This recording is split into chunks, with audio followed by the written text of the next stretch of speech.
Bayangkan sebuah tragedi yang mengguncang hati seluruh negeri. Seorang wanita muda bernama Tiara Angelina Saraswati ditemukan tewas mengenaskan. Tubuhnya dimutilasi dan dibuang ke jurang di Mojokerto. Hanya dalam waktu 14 jam, polisi berhasil menangkap terduga pelaku, Alfi Maulana, pemuda asal Sumatera Utara. Namun yang mengejutkan, bukan hanya cara keji pembunuhan ini, melainkan juga dinginnya sikap sang pelaku. Sidang demi sidang berlangsung penuh air mata, hingga akhirnya palu hakim mengetuk, menjatuhkan vonis yang dinantikan semua orang. Inilah kisah lengkap tentang pembunuhan sadis Tiara Angelina, penangkapan kilat Alfi Maulana, dan perjuangan keluarga korban mencari keadilan. Selamat datang dan kembali lagi di channel Bicara Saja. Mari kita lanjut ceritanya. Malam itu, langit Mojokerto tampak mendung. Angin dingin dari pegunungan Pacet berhembus menusuk tulang. Di sebuah rumah sederhana di Lamongan, seorang ibu, Sulastri, 52, tampak gelisah di ruang tamu. Pukul sudah menunjukkan jam 23.15, namun putrinya, Tiara Angelina Saraswati, belum juga pulang. Biasanya, meskipun keluar dengan teman, Tiara selalu memberi kabar lewat pesan singkat atau telepon. Namun kali ini, ponselnya tidak aktif sejak sore. Kenapa anak ini belum pulang juga? Gumam Bu Sulastri sambil menatap layar ponsel yang kosong. Di dapur, ayah Tiara, Gunawan, 55, duduk dengan wajah cemas. Ia mencoba menenangkan istrinya. Sudahlah, Las, mungkin saja Tiara menginap di kos temannya. Jangan terlalu khawatir. Namun Bu Sulastri menggeleng keras. Tidak, Wan. Tiara bukan tipe anak yang seperti itu. Dia pasti kasih kabar kalau menginap. Kegelisahan itu semakin bertambah ketika adik Tiara, Rama, 19, baru saja pulang dari nongkrong bersama temannya. Ia mendengar kabar dari salah seorang kawan bahwa Tiara sore tadi sempat terlihat di terminal kecil Mojokerto, naik ojek menuju arah Pacet. Rama terperanjat. Itu bukan kebiasaan kakaknya. Aku lihat sendiri, MA. Kata temanku, Mbak Tiara naik motor bareng laki-laki. Kayaknya bukan orang sini, ujar Rama pelan. Ucapan itu membuat Bu Sulastri langsung berdiri panik. Apa? Dengan siapa? Jangan-jangan, suaranya tercekat, tak mampu melanjutkan. Suasana malam yang mencekam. Di waktu yang sama, di jalanan Pacet yang sepi, kabut turun pekat menutupi lampu jalan. Beberapa warga masih sempat melintas, tetapi suasana terasa asing. Jalan berkelok menuju kawasan wisata Cangar memang dikenal rawan di malam hari. Jurang menganga di tepi jalan, sementara hutan pinus membuat suasana makin gelap. Disinilah jejak terakhir Tiara terlihat. Seorang pedagang jagung bakar di tikungan Pacet, Pak Rahmat, 45, kemudian menjadi saksi kunci. Ia melihat seorang perempuan muda dengan ciri-ciri mirip Tiara turun dari motor yang dikendarai seorang laki-laki berperawakan sedang. Wajah perempuan itu tampak pucat, langkahnya gemetar. Dia seperti dipaksa. Tapi saya tidak terlalu berani campur tangan. Malam itu juga sepi, hanya ada beberapa orang yang lewat, kata Pak Rahmat, saat kemudian dimintai keterangan polisi. Jam-jam penuh cemas. Kembali ke rumah keluarga Tiara di Lamongan, waktu sudah menunjukkan pukul 1.30 dini hari. Ponsel Tiara tetap tidak bisa dihubungi. Bu Sulastri terus-menerus mondar-mandir di ruang tamu. Sementara Gunawan mencoba menghubungi beberapa teman dekat putrinya. Hasilnya nihil. Rama akhirnya memberanikan diri menghubungi kantor polisi setempat untuk melaporkan dugaan kehilangan. Meski awalnya dianggap masih terlalu cepat untuk dikategorikan hilang, pihak kepolisian mencatat laporan itu. Tenang dulu, Di. Kadang anak muda memang suka sulit ditebak. Kita pantau dulu, kalau besok masih tidak ada kabar, baru kita tindak lanjuti, ujar seorang petugas malam itu. Namun perasaan Bu Sulastri tak bisa ditipu. Ia merasa ada firasat buruk. Ada sesuatu yang terjadi sama Tiara, aku yakin itu, Wan, katanya lirih kepada suaminya. Kilasan tentang Tiara. Tiara bukanlah gadis sembarangan. Lulusan sebuah akademi kesehatan di Surabaya, ia dikenal pandai, ceria, dan ramah. Banyak tetangga yang menyukainya. Sejak ayahnya pensiun dari pekerjaannya di pelabuhan, Tiara sering membantu keluarga dengan bekerja paruh waktu sebagai asisten apoteker. Namun, belakangan Tiara mulai dekat dengan seorang pria yang tidak terlalu dikenal oleh keluarga, bernama Alfi Maulana. Pemuda asal Sumatera Utara itu baru beberapa bulan terakhir terlihat nongkrong di sekitar Mojokerto. Hubungan Tiara dengan Alfi tidak pernah jelas statusnya, tapi beberapa sahabat dekat sempat memperingatkan Tiara agar berhati-hati. Salah seorang sahabatnya, Maya, 25, bahkan berkata, Tiara itu baik banget, kadang terlalu percaya sama orang. Aku takut kalau dia salah pilih teman dekat. Firasat buruk. Pagi menjelang. Matahari sudah mulai menampakkan sinarnya, namun Tiara tetap tidak pulang. Bu Sulastri akhirnya jatuh terduduk di ruang tamu, tubuhnya gemetar. Ia bermimpi buruk semalam, melihat Tiara berjalan sendirian di jalanan gelap, lalu sosok hitam besar menyeretnya ke jurang.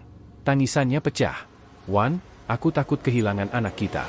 Di saat yang sama, kabar mengejutkan datang dari Mojokerto. Seorang warga melaporkan kepada polisi adanya bau busuk menyengat di kawasan jurang Jalan Pacet Cangar. Polisi segera turun ke lokasi. Mereka menemukan sesuatu yang mengerikan, potongan tubuh manusia yang tercecer di semak-semak jurang.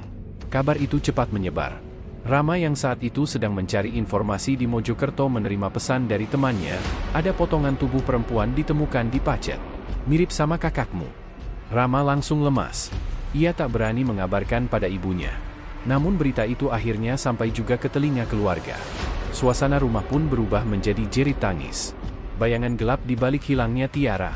Belum ada kepastian saat itu apakah benar jasad yang ditemukan adalah Tiara.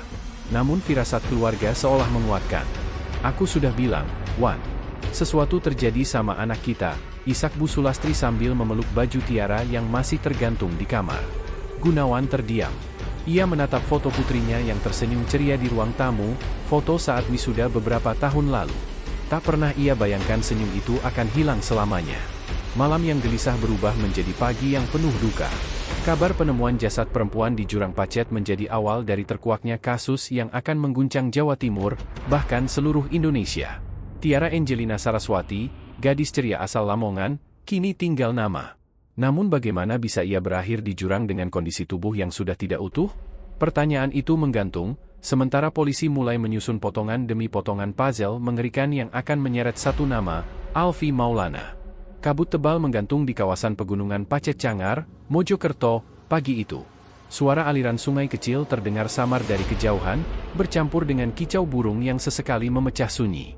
Namun kedamaian itu berubah mencekam ketika seorang pengendara motor, Pak Budi, 38, mencium bau busuk yang tak biasa saat melintas di jalan menurun menuju jurang tikungan ke-7, tak jauh dari warung jagung bakar milik Pak Rahmat. Awalnya ia mengira itu bau bangkai hewan. Namun semakin ia mendekat, bau itu semakin menusuk, membuat perutnya mual. Rasa penasarannya mendorong langkahnya menepi ke sisi jalan. Pandangannya kemudian tertumbuk pada sesuatu yang membuat bulu kuduknya berdiri, sebuah kantong plastik hitam yang robek, tergeletak di semak-semak jurang. Dari robekan itu tampak potongan daging berwarna pucat, dengan darah yang sudah menghitam. "Ya Allah," ucap Pak Budi terbata, tubuhnya gemetar. Ia langsung menjauh, lalu menghubungi polisi melalui telepon genggamnya. Dalam hitungan menit, berita itu menyebar ke warga sekitar. Beberapa orang mendekat, namun langsung mundur ketakutan ketika melihat lebih jelas isi kantong itu, potongan tubuh manusia. Polisi turun ke lokasi.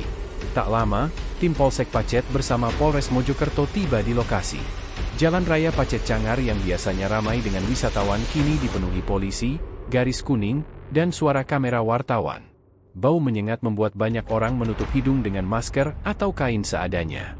Komandan Tim Identifikasi, AKP Suryo, 45, segera menginstruksikan anak buahnya. "Periksa seluruh area, jangan ada yang tersisa. Kita harus pastikan ini korban siapa." Beberapa anggota polisi menuruni jurang dengan tali pengaman.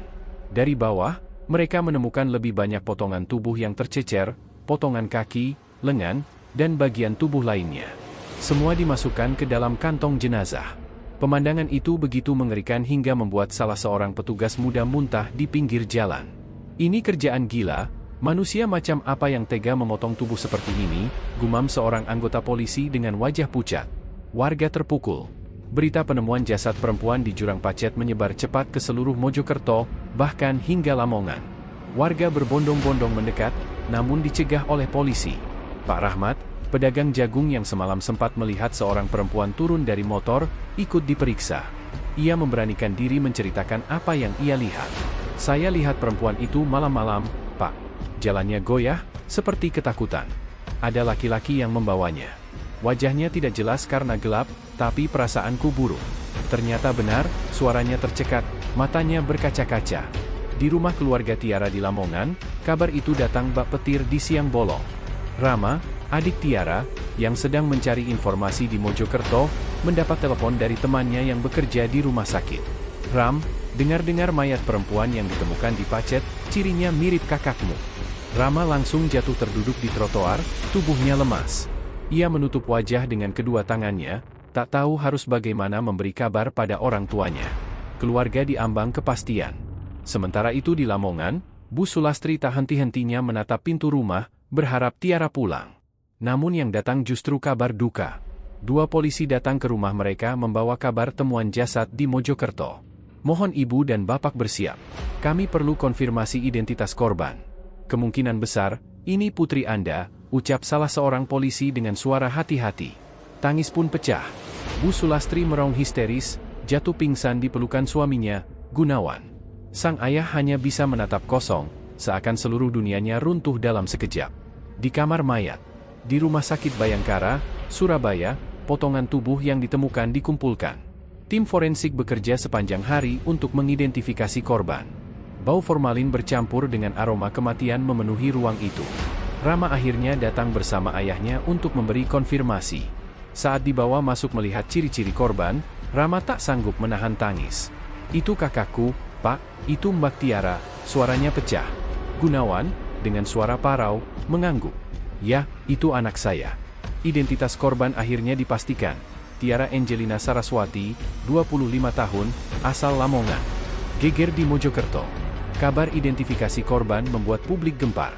Media lokal maupun nasional memberitakan kasus ini sebagai salah satu pembunuhan paling sadis di Jawa Timur dalam beberapa tahun terakhir. Warga Mojokerto yang biasanya hidup tenang kini diliputi rasa takut. "Kalau ada orang tega memutilasi seperti ini, siapa yang jamin besok bukan kita korbannya?" komentar seorang warga saat diwawancarai wartawan. Para tetangga di Lamongan datang berbondong-bondong ke rumah keluarga Tiara untuk memberi dukungan. Namun suasana rumah itu dipenuhi tangisan dan doa. Foto wisuda Tiara yang terpajang di ruang tamu kini dikelilingi bunga duka. Polisi fokus pada pelaku. Kapolres Mojokerto saat itu, AKBP Dwi Handono, menggelar konferensi pers. "Korban sudah teridentifikasi. Saat ini kami sedang melakukan penyelidikan intensif. Kami janji, pelaku keji ini akan segera kami ungkap. Kami butuh waktu, tapi yakinlah, pelaku tidak akan lolos." Polisi segera mengumpulkan rekaman CCTV dari berbagai titik, termasuk terminal Mojokerto, jalan menuju Pacet, dan beberapa warung sekitar lokasi. Saksi-saksi juga mulai dipanggil, termasuk Pak Rahmat. Semua petunjuk mengarah pada satu kesimpulan: korban tidak datang sendiri ke lokasi, melainkan bersama seseorang. Awal terkuaknya jejak pelaku. Di antara bukti yang diperoleh, polisi menemukan sidik jari samar pada salah satu kantong plastik berisi potongan tubuh. Selain itu, hasil penelusuran ponsel Tiara menunjukkan komunikasi intens dengan seorang pria bernama Alfi Maulana beberapa hari sebelum ia menghilang. Nama itu mulai mencuat dalam penyelidikan. "Segera telusuri siapa Alfi Maulana ini. Cari keberadaannya," perintah AKP Suryo pada anak buahnya. Malam itu, tim kecil polisi bergerak cepat menelusuri alamat dan jejak digital pemuda misterius tersebut. Awal dari keadilan. Di tengah kesedihan mendalam, keluarga Tiara hanya bisa pasrah. Namun Gunawan menatap foto putrinya dengan mata basah, lalu berbisik lirih. "Tenanglah, Nak. Ayah janji, siapapun yang sudah menyakitimu, akan dihukum seberat-beratnya." Sementara itu, polisi terus bergerak. Penemuan potongan tubuh di jurang Pacet bukanlah akhir, melainkan awal dari perburuan panjang terhadap seorang pemuda yang namanya akan menjadi pusat perhatian, Alfi Maulana. Ruang autopsi di Rumah Sakit Bayangkara Surabaya dipenuhi kesibukan.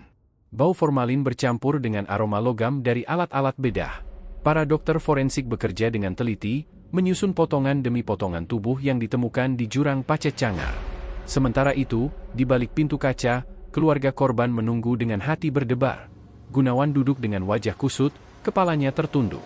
Di sebelahnya, Rama mencoba menenangkan sang ayah meski dirinya sendiri hampir tak kuat menahan tangis. Sementara Bu Sulastri masih terguncang, tubuhnya lemah dan terus menangis sejak semalam.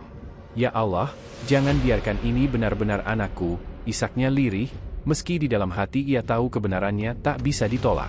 Konfirmasi identitas. Pukul 10 pagi, seorang dokter forensik keluar dengan wajah serius. Ia membawa beberapa dokumen hasil pemeriksaan awal. "Bapak, Ibu, dari hasil identifikasi sidik jari dan ciri fisik, Kami pastikan korban adalah benar Tiara Angelina Saraswati, 25 tahun, warga Lamongan. Tangis langsung pecah di ruangan itu. Bu Sulastri menjerit histeris, tubuhnya lunglai hingga harus dipapah perawat. Gunawan terdiam kaku, matanya menatap kosong. Sementara Rama, dengan suara tercekat, berusaha tetap tegar. "Itu kakakku, itu Mbak Tiara," katanya dengan wajah penuh air mata. Kabar ini langsung menyebar ke media. Nama Tiara Angelina menjadi tajuk utama, korban mutilasi Mojokerto teridentifikasi, gadis muda asal Lamongan. Geger di media, masyarakat. Publik pun dikejutkan. Media televisi menayangkan breaking news, sementara media online membanjiri lini masa dengan foto-foto Tiara semasa hidup, gadis muda berhijab dengan senyum lembut. Kontras sekali dengan kondisi jasadnya yang ditemukan dalam keadaan mengenaskan. Komentar netizen pun membanjiri media sosial. "Sadis banget, nggak manusiawi. Kasihan keluarganya, semoga pelaku cepat ketangkap. Kenapa masih ada orang sekejam ini?" Di kampung halaman Tiara di Lamongan, rumah keluarga dipenuhi warga. Para tetangga datang membawa doa dan ucapan belasungkawa. Seorang tetangga, Buati, 47, tak bisa menahan air mata. Tiara itu anak baik, rajin salat, nggak pernah bikin masalah. Kok tega-teganya ada orang yang bunuh dia begini? Polisi temukan titik terang. Sementara keluarga berduka, polisi bekerja tanpa henti. Hasil penyelidikan awal menunjukkan korban tidak datang ke lokasi sendirian. CCTV dari Terminal Mojokerto memperlihatkan Tiara sore sebelumnya sempat terlihat bersama seorang laki-laki muda. AKP Suryo, kepala tim identifikasi, menggelar rapat singkat di Mapolres Mojokerto.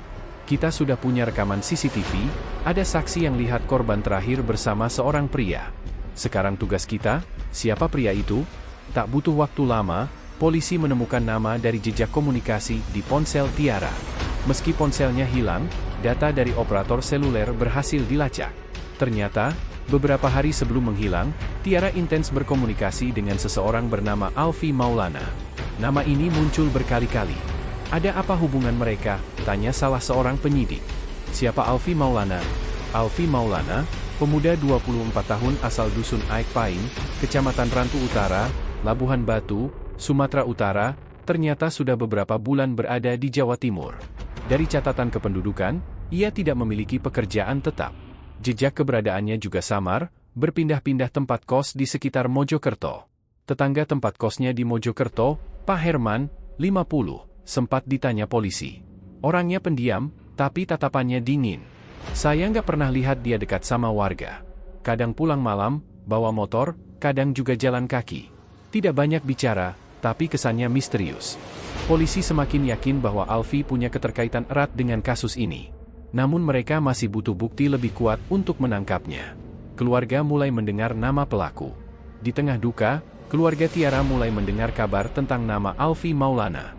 Rama mendengar langsung dari salah satu penyidik muda yang dikenalnya. "Ram, kemungkinan besar pelakunya cowok yang dekat sama kakakmu itu, namanya Alfi Maulana," bisik penyidik tersebut. Rama terperanjat.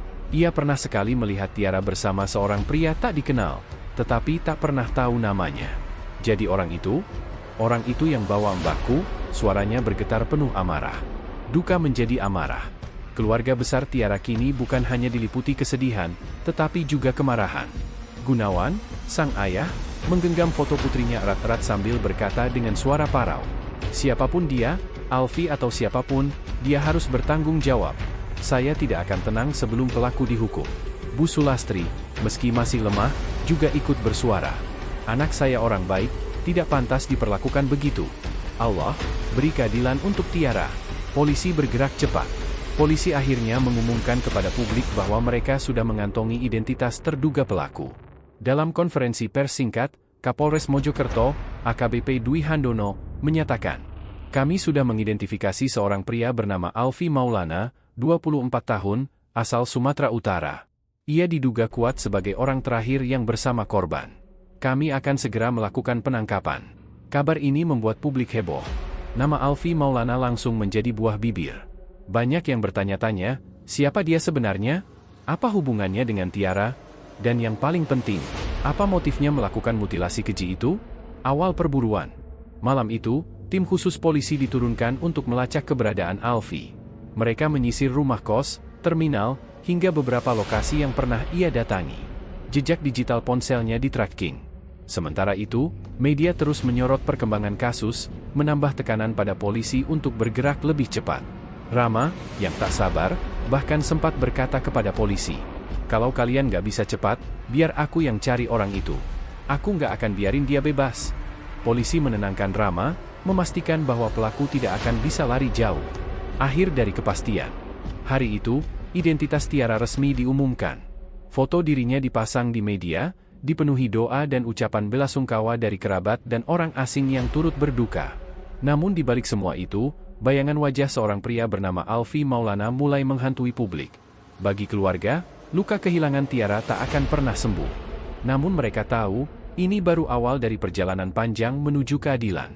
Sementara di luar sana, polisi sedang memburu seorang pria yang akan segera menjadi pusat perhatian, Alfie Maulana, terduga pelaku mutilasi Tiara Angelina Saraswati. Malam itu, hawa dingin pegunungan Pacet menusuk hingga ke tulang. Jalan raya Pacet Cangar yang berliku, biasanya sepi setelah lewat pukul 9 malam. Hanya sesekali motor melintas, suara knalpotnya menggema menembus kabut tebal yang turun perlahan.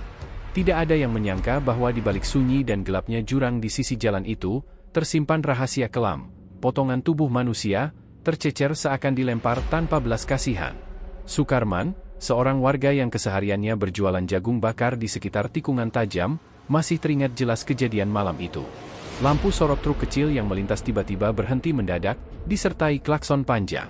Sopirnya keluar, wajah pucat pasi, lalu berteriak ke arah Sukarman, "Mas, coba lihat itu di bawah jurang, kayaknya ada sesuatu." Dengan senter kecil, Sukarman memberanikan diri mendekat ke tepi jalan. Jantungnya berdegup kencang saat cahaya senter menyorot sesuatu yang tak lazim, sebuah kantong plastik hitam robek, dan dari dalamnya terlihat sepotong lengan manusia. "Astagfirullah," jeritnya keras. Kakinya hampir goyah. Bau anyir darah bercampur lumpur dan dinginnya malam membuat tubuhnya menggigil hebat. Warga lain berdatangan, sebagian menutup mulut dan hidung karena tak kuat menahan bau. Ada yang langsung muntah di pinggir jalan. Suasana seketika ricuh. Mereka sadar, ini bukan kecelakaan biasa, melainkan sebuah pembunuhan yang kejam. Tak lama kemudian, polisi sektor Pacet datang setelah menerima laporan darurat. Lampu rotator merah biru berkelip menembus kabut malam, menandai awal dari pengungkapan tragedi memilukan. Tim Inafis langsung melakukan olah TKP. Dengan hati-hati mereka menuruni jurang curam menggunakan tali. Satu persatu kantong plastik hitam berhasil diangkat ke atas. Setiap kantong berisi potongan tubuh, tangan, kaki, bagian tubuh lainnya. Polisi dan warga yang menyaksikan hanya bisa terdiam. Hening, kecuali suara isak tangis beberapa perempuan yang tak sanggup melihat pemandangan mengerikan itu. Kapolres Mojokerto Kota saat itu, AKBP Rendra Wahyudi, hadir di lokasi. Wajahnya tegas, namun sorot matanya menunjukkan keprihatinan mendalam. "Kita duga ini korban mutilasi. Segera evakuasi semua potongan tubuh untuk diidentifikasi. Jangan ada yang tersisa," perintahnya. Malam itu, jalan raya ditutup sementara. Kendaraan dialihkan. Warga sekitar yang berkerumun terus berdiskusi dengan suara bergetar, mencoba menebak siapa korban nahas tersebut. Di antara kerumunan, seorang perempuan paruh baya bernama Bu Lastri, pemilik warung kopi di dekat tikungan, berbisik pelan, "Jangan-jangan ini si Tiara, anak Lamongan itu. Katanya kemarin dia ke Mojokerto." Ucapannya membuat suasana semakin tegang. Nama Tiara mulai beredar di antara warga sebagai kemungkinan korban.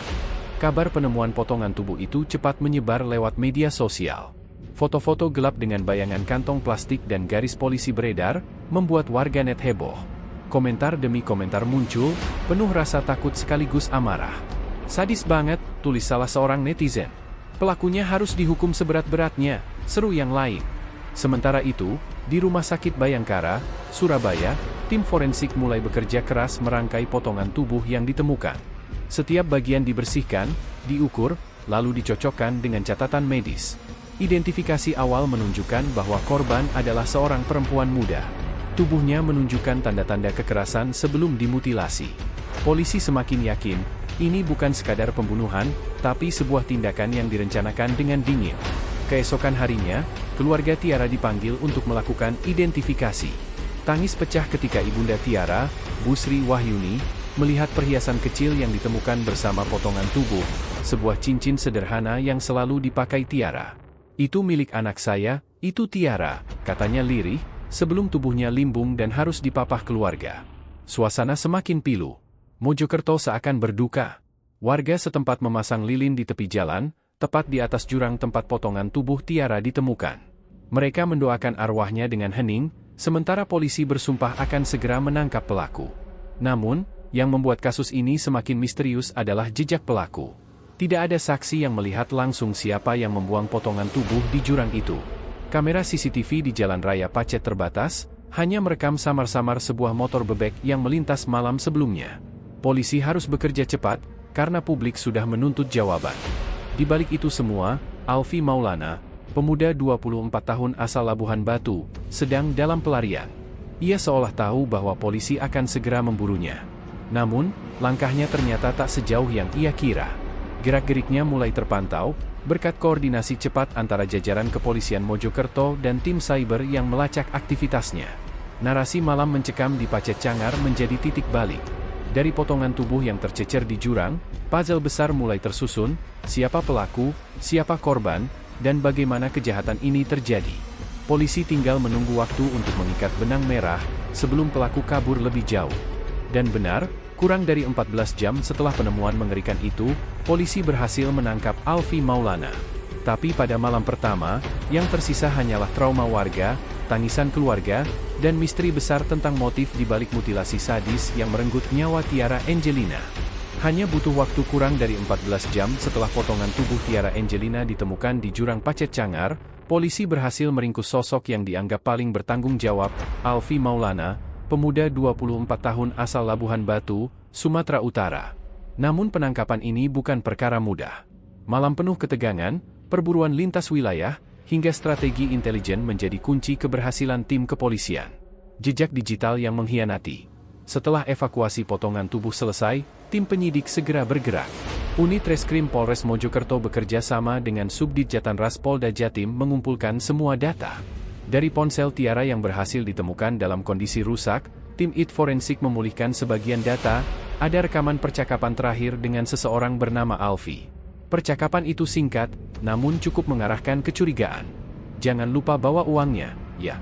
Aku tunggu di Mojokerto, begitu bunyi salah satu chat terakhir. Pesan ini dikirim dari nomor yang ternyata milik Alfi Maulana. Selain itu, data lokasi dari aplikasi transportasi online menunjukkan bahwa Tiara sempat melakukan perjalanan ke daerah Trowulan sebelum akhirnya hilang kontak. Dari titik itulah polisi menelusuri jalur kemungkinan pelaku. Setiap CCTV di pinggir jalan Pacet Cangar dipantau. Meski kualitas rekaman buram karena kabut malam, sosok pengendara motor dengan tubuh kurus tinggi diduga kuat adalah Alfi. Gerak cepat tim lapangan. Kapolres Mojokerto, AKBP Rendra Wahyudi, memutuskan untuk membentuk tim kecil yang dipimpin Kasat Reskrim Ibtu Anggara. Mereka bergerak cepat, menyisir kontrakan dan kos-kosan di sekitar Mojokerto. Informasi dari warga memberi petunjuk. Ada seorang pemuda asing yang sempat menginap di rumah kontrakan di daerah Bangsal. Pemuda itu gelisah, sering keluar malam, dan terakhir kali terlihat membawa tas hitam besar. Namanya Alfi, Mas. Orangnya jarang ngobrol, tapi kelihatan aneh. 2 hari ini kok mendadak hilang, kata Buminah, pemilik kontrakan. Polisi makin yakin. Data tambahan dari tim Intel menunjukkan bahwa Alfi mencoba menghubungi seseorang di Surabaya untuk mencari tumpangan kabur ke luar kota.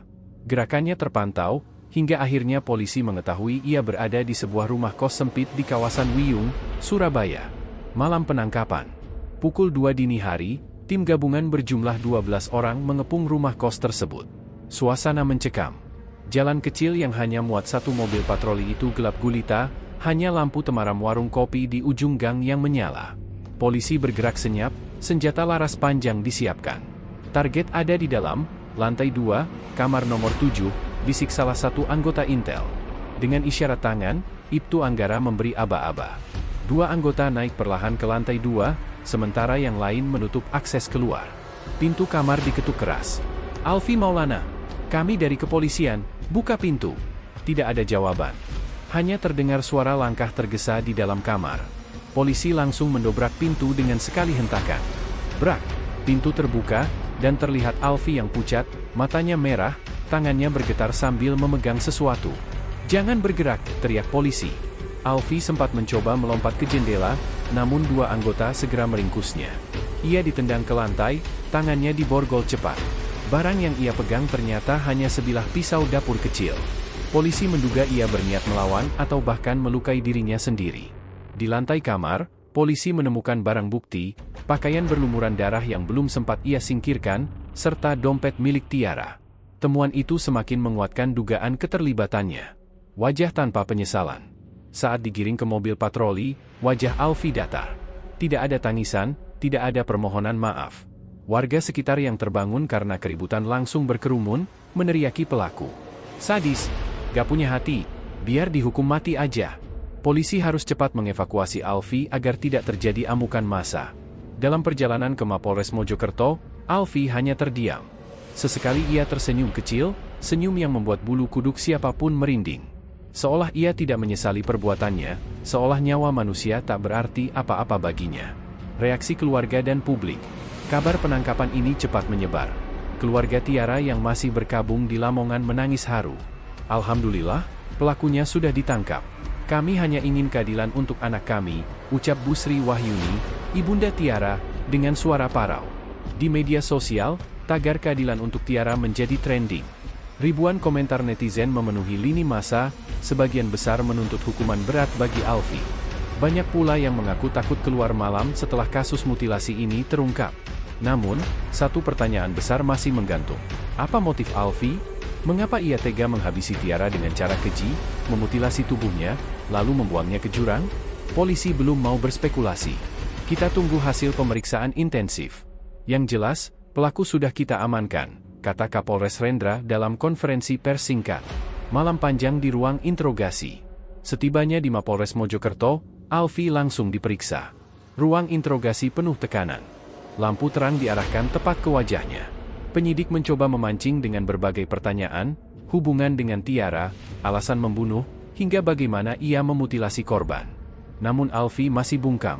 Ia hanya duduk menunduk, kadang tersenyum, kadang menatap kosong ke arah dinding. Sikapnya membuat penyidik semakin geram. Kalau kamu diam, kami akan temukan semuanya. Kamu tidak akan bisa lari dari fakta, tegas salah satu penyidik. Waktu berjalan lambat malam itu. Penyidik harus bersabar, mengumpulkan bukti demi bukti agar pengakuan Alfi tidak bisa terbantahkan. Malam penangkapan Alfi Maulana menjadi awal dari babak baru. Publik lega, namun rasa penasaran semakin besar. Apa yang sebenarnya terjadi antara Tiara dan Alfi? Mengapa tragedi ini harus berakhir dengan mutilasi? Pertanyaan itu akan terjawab sedikit demi sedikit dalam pemeriksaan berikutnya, ketika tabir gelap motif perlahan terbuka. Di ruang interogasi Mapolres Mojokerto, udara malam terasa semakin berat. Alfi Maulana duduk di kursi besi, tangannya diborgol, wajahnya pucat dengan tatapan kosong. Dua penyidik senior, Kompol Andika dan Ibtu Anggara, bergantian menanyai dirinya. Lampu sorot diarahkan tepat ke wajah Alfi, membuat bayangan gelap jatuh di dinding. Awalnya, Alfi hanya diam. Bibirnya terkatup rapat, sesekali tersenyum kecil seolah menikmati perhatian yang tertuju padanya. Namun penyidik tak menyerah. Mereka tahu, semakin cepat motif terbongkar, semakin cepat kasus ini bisa terurai. Alfi, semua bukti sudah mengarah ke kamu. Pakaian korban, dompet, darah di bajumu, rekaman CCTV. Kamu mau berbohong apa lagi? Ujar Kompol Andika dengan suara menekan. Alfi mendengus pelan. Semua orang juga salah paham. Saya hanya ingin uang saya kembali, katanya lirih. Penyidik saling pandang. Kata-kata itu membuka celah pertama. Hubungan Alfi dan Tiara. Dari keterangan awal, diketahui bahwa Alfi dan Tiara sudah saling mengenal sejak beberapa bulan lalu. Mereka bertemu melalui media sosial. Tiara yang saat itu sedang merintis usaha kecil-kecilan di Mojokerto, sempat berhubungan intens dengan Alfi. Beberapa teman dekat Tiara bahkan tahu, Tiara pernah berjanji untuk membantu Alfi mencari pekerjaan. Namun, hubungan itu berubah keruh ketika soal uang mulai terlibat. Alfi mengaku pernah meminjamkan sejumlah uang kepada Tiara. Tidak besar, hanya beberapa juta rupiah, tapi bagi Alfi yang menganggur, jumlah itu berarti segalanya. Ketika uang itu tak kunjung kembali, Alfi merasa dipermainkan. Saya cuma minta dia kembalikan uang saya. Tapi dia malah marah, katanya saya terlalu menekan. Dari situ saya kesal, ucap Alfi dengan suara datar. Namun penyidik tidak langsung percaya. Bagi mereka, alasan, utang piutang, terlalu ringan dibandingkan dengan tindakan keji mutilasi. Malam pertemuan terakhir. Alfie akhirnya mulai bercerita tentang malam naas itu. Ia menghubungi Tiara, meminta bertemu di daerah Trowulan. Menurut pengakuannya, mereka sempat berbicara di sebuah warung kopi kecil. Dia bilang belum bisa bayar. Katanya masih butuh waktu. Saya merasa dibohongi. Saya emosi, ujar Alfie. Setelah itu, mereka pindah ke sebuah kontrakan kosong yang kebetulan disewa temannya, namun sedang tidak dipakai. Di sanalah pertengkaran semakin memanas. Alfie menuduh Tiara mempermainkan dirinya. Tiara mencoba menenangkan, tapi Alfie kehilangan kendali. Saya tidak tahu kenapa, tiba-tiba saya ambil pisau dapur yang ada di meja. Saya cuma ingin menakut-nakuti. Tapi dia teriak, saya panik, saya tusuk, kata Alfie dengan wajah menunduk. Penyidik mencatat setiap kata. Ruangan itu hening, hanya terdengar suara pena menari di atas kertas laporan. Aksi mutilasi. Yang lebih mengerikan, setelah Tiara terjatuh dan tak bernyawa, Alfie tidak berhenti di situ.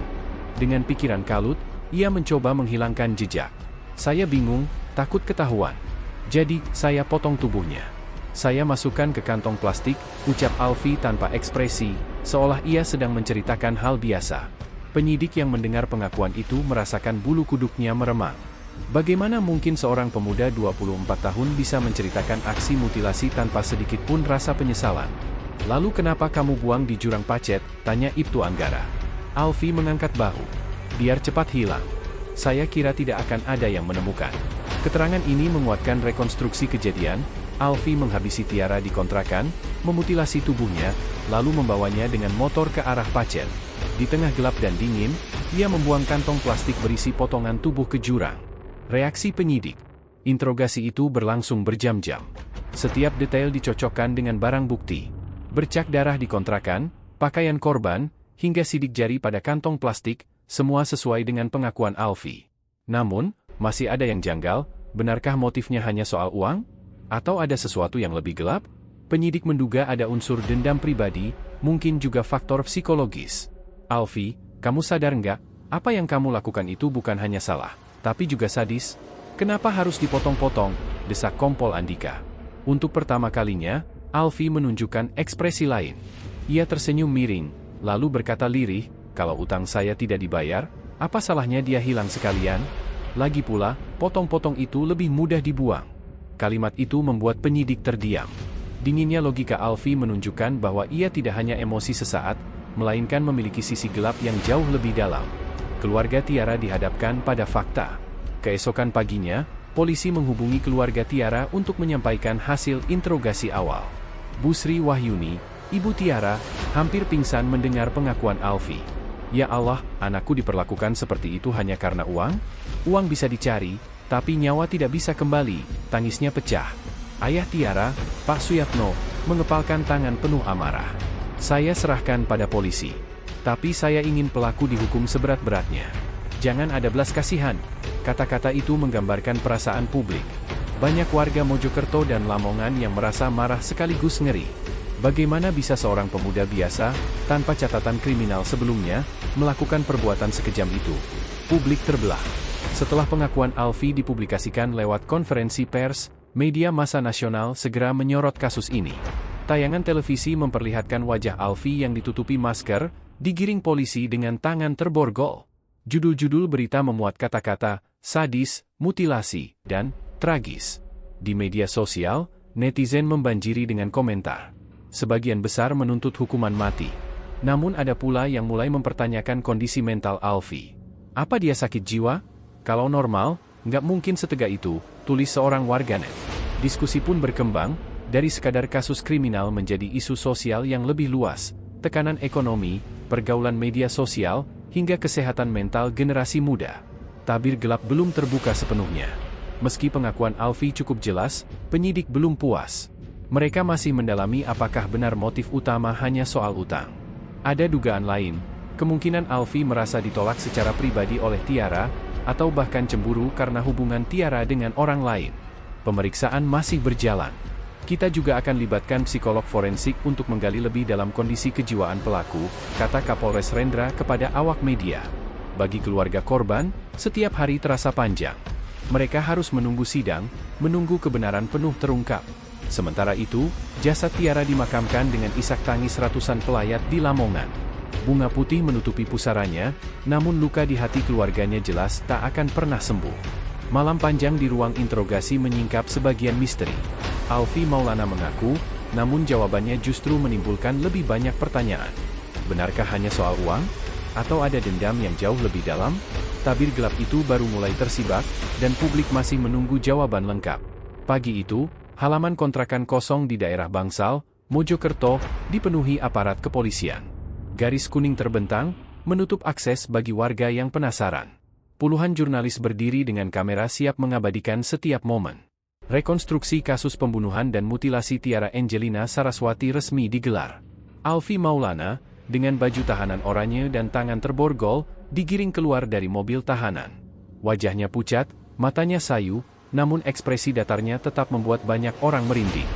Di belakang garis polisi, warga berdesakan ingin melihat langsung sosok pelaku yang sudah menghantui pikiran mereka selama berminggu-minggu. Ya Allah, tega banget anak muda itu, bisik seorang ibu sambil menutup mulutnya. Kalau saya jadi keluarga korban, saya nggak rela, teriak yang lain penuh emosi. Adegan pertama, pertemuan. Rekonstruksi dimulai dengan adegan saat Alfi bertemu dengan Tiara di warung kopi sederhana. Dua orang pemeran pengganti hadir untuk memperagakan posisi korban. Polisi menjelaskan bahwa malam itu mereka sempat berbincang serius soal uang. Di sini tersangka meminta korban mengembalikan uang pinjaman. Korban menolak karena belum siap. Dari sini emosi tersangka mulai naik, jelas penyidik dengan suara lantang. Alfi berdiri di samping, wajahnya tanpa ekspresi. Ia hanya sesekali mengangguk ketika penyidik meminta ia memperagakan gerakan tertentu. Adegan kedua, pertengkaran memanas. Rekonstruksi berlanjut ke kontrakan kosong. Warga semakin ramai, beberapa bahkan membawa anak-anak meski polisi sudah mengingatkan agar tidak. Dari balik garis kuning, mereka melihat bagaimana Alfi memperagakan cekcok hebat dengan Tiara. Tersangka mengambil pisau dapur dari meja, lalu mengancam korban, ujar penyidik. Adegan ini membuat suasana hening. Beberapa warga perempuan menitikkan air mata, membayangkan ketakutan yang dialami Tiara di saat-saat terakhirnya. Adegan ketiga, penusukan. Ketika Alfi memperagakan momen ia menusuk korban, teriakan warga pecah. Sadis, teriak seseorang. Polisi terpaksa menenangkan massa agar rekonstruksi tidak terganggu. Dalam adegan itu, Alfi menusukkan pisau ke arah pemeran pengganti. Meskipun hanya simulasi, gerakan dinginnya membuat bulu kuduk berdiri. Bagaimana mungkin seseorang bisa mengulang kembali aksi mengerikan itu tanpa terlihat menyesal? Adegan keempat, mutilasi. Inilah momen paling mencekam. Dengan beberapa kantong plastik hitam di hadapannya, Alfi diminta memperagakan bagaimana ia memotong tubuh Tiara menjadi beberapa bagian. Warga spontan menjerit, beberapa menutup mata anak-anak mereka. Astagfirullah, kok bisa ya manusia kayak gitu, bisik seorang bapak tua sambil menggeleng-geleng. Polisi menjelaskan secara detail, Alfi memotong tubuh korban dengan pisau besar, lalu memasukkannya ke kantong plastik satu persatu. Rekonstruksi ini dilakukan secara terbatas, tidak semua bagian diperlihatkan kepada publik, namun cukup untuk memberikan gambaran jelas betapa sadisnya tindakan Alfi. Adegan kelima, pembuangan di jurang pacet. Rekonstruksi kemudian dipindahkan ke lokasi jurang pacet Cangar. Disinilah potongan tubuh Tiara pertama kali ditemukan. Jalanan ditutup total. Alfi digiring ke tepi jurang, dikawal ketat aparat bersenjata. Warga yang sudah menunggu sejak pagi langsung menyerbu garis polisi, berusaha melihat dari dekat. Di depan jurang berkabut itu, Alfi diminta memperagakan bagaimana ia membawa kantong plastik dengan motor, lalu melemparkannya satu persatu ke bawah. Adegan ini membuat warga semakin marah. Beberapa berteriak histeris, "Hukum mati dia? Jangan dikasih ampun." Polisi kewalahan menenangkan massa. Namun rekonstruksi tetap dilanjutkan demi kepentingan hukum. Reaksi publik. Setelah semua adegan selesai, Kapolres Mojokerto AKBP Rendra Wahyudi memberikan keterangan pers. Hari ini kita melaksanakan rekonstruksi sebanyak 23 adegan, mulai dari pertemuan pelaku dan korban, pembunuhan, mutilasi, hingga pembuangan jasad. Semua sesuai dengan pengakuan pelaku dan bukti yang ada. Ini untuk memperkuat berkas perkara sebelum dilimpahkan ke kejaksaan. Pernyataan itu disambut sorak-sorai warga yang masih emosi. "Jangan cuma rekonstruksi, Pak. Hukum mati pelakunya," teriak seseorang. Media nasional langsung menayangkan cuplikan rekonstruksi. Gambar Alfi dengan wajah dingin di tepi jurang pacet menjadi headline di berbagai portal berita. Tayangan itu memicu perdebatan luas. Ada yang menuntut hukuman mati, ada pula yang menilai pelaku harus diperiksa kondisi kejiwaannya. Trauma keluarga korban. Di Lamongan, keluarga Tiara tidak sanggup menyaksikan rekonstruksi. Mereka hanya bisa menangis mendengar kabar detail dari televisi. Saya tidak kuat lihat anak saya diperlakukan begitu. Rasanya hati ini hancur berkeping-keping, ucap Bu Sri Wahyuni dengan mata sembab. Pak Suyatno, ayah Tiara, hanya bisa berdoa sambil menatap foto putrinya. Tiara, ayah janji, kami akan terus menuntut keadilan. Biar semua orang tahu betapa kejamnya orang itu. Tekanan publik terhadap proses hukum. Usai rekonstruksi, tekanan publik terhadap aparat penegak hukum semakin besar. Ribuan tanda tangan dikumpulkan lewat petisi online, menuntut hukuman maksimal bagi Alfie Maulana. Tagar hukum mati Alfie trending di media sosial. Di sisi lain, organisasi HAM mengingatkan agar proses hukum tetap objektif. Kita boleh marah, tapi hukum harus berjalan sesuai prosedur, ujar salah satu aktivis. Pernyataan ini justru memicu perdebatan panas, karena sebagian besar masyarakat sudah tidak ingin mendengar alasan apapun yang bisa meringankan pelaku. Polisi tegas. Meski dihujani desakan, Kapolda Jawa Timur menegaskan bahwa kasus ini akan ditangani dengan serius. Kami pastikan penyidikan transparan.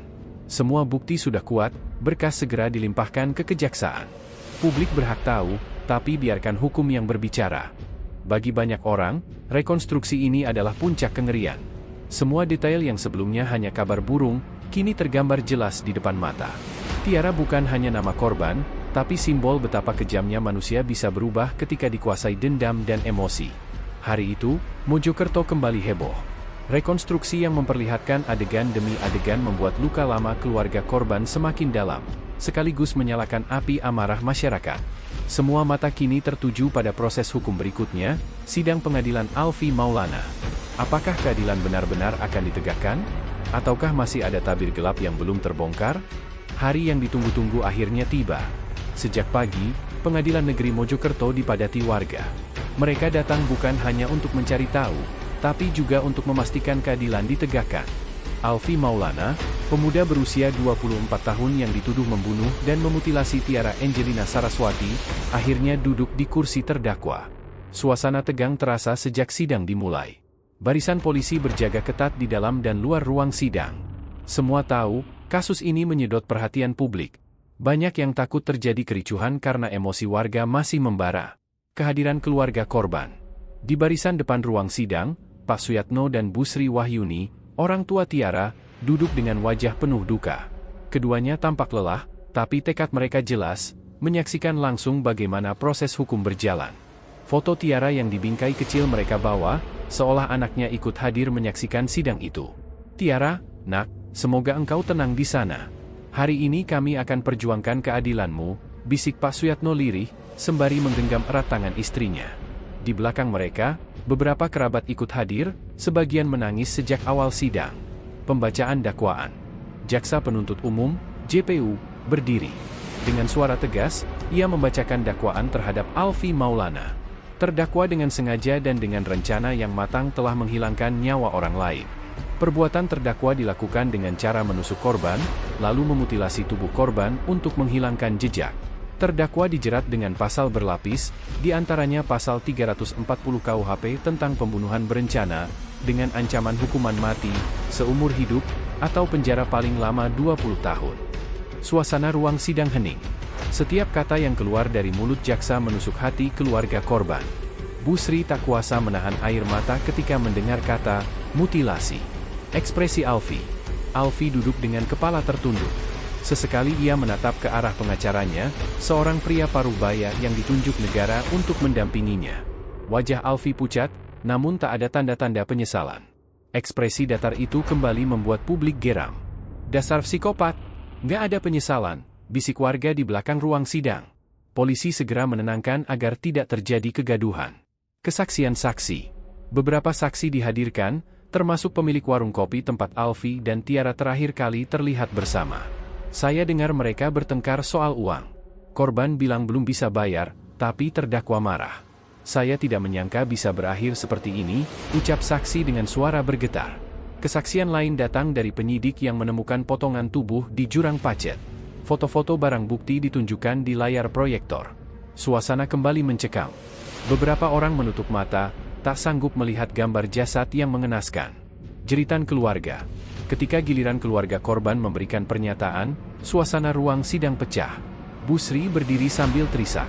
"Anak saya itu baik, Pak Hakim. Dia punya cita-cita, dia masih muda. Kenapa tega sekali anak saya diperlakukan seperti itu? Tolong, Pak Hakim, beri hukuman seberat-beratnya. Jangan sampai ada tiara-tiara lain yang jadi korban," ucapnya sambil menangis keras. Pak Suyatno menambahkan dengan suara bergetar, "Kami orang kecil, Pak. Hanya ini yang bisa kami lakukan, menuntut keadilan lewat hukum. Tolong jangan kecewakan kami." Tangisan keluarga membuat banyak orang di ruang sidang ikut menitikkan air mata. Bahkan beberapa aparat terlihat menunduk, menahan emosi. Tuntutan jaksa. Setelah rangkaian sidang berjalan beberapa kali, akhirnya JPU membacakan tuntutan. Menimbang seluruh bukti dan fakta persidangan, kami menuntut terdakwa Alfi Maulana dengan hukuman mati. Perbuatan terdakwa tidak hanya menghilangkan nyawa korban, tetapi juga menimbulkan trauma mendalam bagi keluarga korban dan keresahan luar biasa di masyarakat. Begitu kata, hukuman mati, keluar, ruang sidang bergemuruh. Keluarga korban menangis sambil berpelukan. Warga yang hadir bersorak setuju. Namun, di sisi lain, pengacara Alfi meminta agar hakim mempertimbangkan kondisi psikologis kliennya. Terdakwa masih muda, ada kemungkinan mengalami gangguan jiwa saat melakukan perbuatan. Kami mohon agar majelis hakim memberikan hukuman seumur hidup, bukan hukuman mati, ujarnya. Pernyataan itu langsung disoraki warga. "Gangguan jiwa dari mana? Dia sadar kok?" teriak seseorang dari belakang. Hakim terpaksa menenangkan suasana kembali. Vonis hakim. Hari vonis tiba. Ruang sidang kembali penuh sesak. Semua mata tertuju pada hakim ketua yang memimpin jalannya persidangan. Setelah mempertimbangkan seluruh fakta persidangan, keterangan saksi, barang bukti, serta pertimbangan hukum, majelis hakim menjatuhkan putusan.